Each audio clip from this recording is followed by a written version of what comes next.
Next thing I want to do is a backbeat. So something on the 2 and on the 4. I'm going to choose a clap. I'm going to insert a new MIDI track. And let's call this clap. Now, you know what? Let's call it snare. There we go. And I found a clap that I really liked. And it was this one right here. Now, by itself, it already sounds pretty dang good. I'm going to create a new scene. I know I want a new scene. And let's put this on the 2 and the 4. There we go. We're just going to copy this stuff down. Did it kind of backwards, but you get the idea. There it is.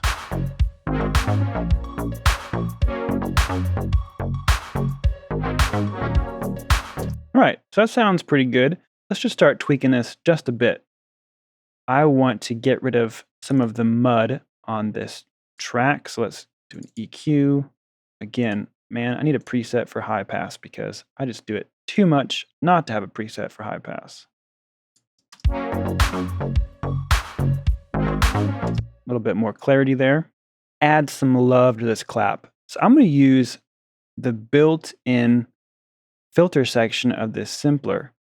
Change the type to MS-20.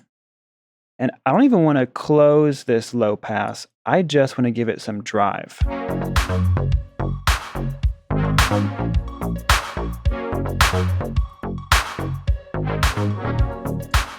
Something like that. Just some love. I like that one. Now let's give it a little bit of width. So I'm going to come into my presets here. I've got one just for this clap right here. We'll A/B it real fast. This is the Micro Shift by Sound Toys. Now watch what happens when I activate this device.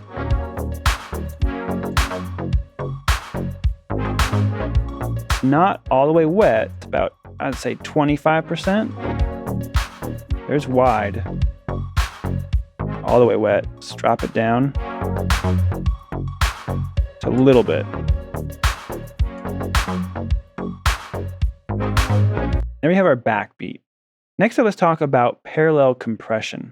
I want to send instruments to a return to give it some balls and some girth on certain sections of the song or certain instruments. For example, I want my snare to be really punchy and snappy, as well as my kick, maybe my bass and my clap, stuff like that. Parallel compression gives me the dynamic range of the original dry signal, as well as the in-the-face, slap you hard of a heavily compressed signal.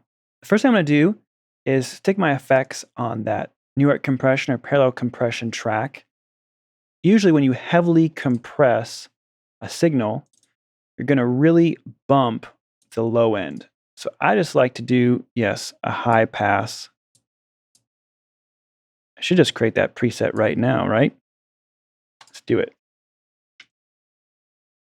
There we go, it's done.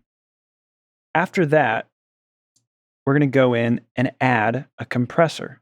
So I have a preset called New York Comp, and in here, I am squashing this. The input is extremely high, the attack is extremely fast, release is extremely fast, and it is slamming it as far as ratio. All the buttons are pushed in. So when I start sending things to this compressor, it's going to really squash any type of dynamic range. Everything's going to be the same volume for the most part. So watch what happens when I start sending that snare to that compression return. I'm going to turn it down because it's going to get a little bit louder. Let's drop this down to about here. Let's send that.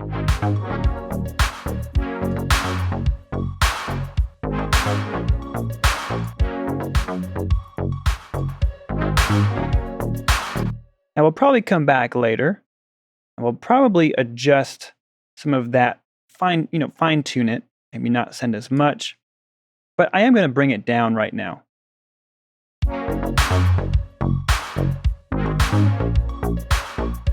So we've got some heft to that snare. It's going to kind of punch you in the face. That's what we're after. If we look at the gain reduction, we're smashing it. We're going to start sending kick and snare to that as well. And we'll adjust all of those parameters to fine tune it. But we've got the idea for now, and we can go on. In the next video, we're going to finish out the intro and verse ideas with some variations on these ideas. We'll also add just a little bit more flavor when it comes to kick and stuff like that. So I'll see you in the next video.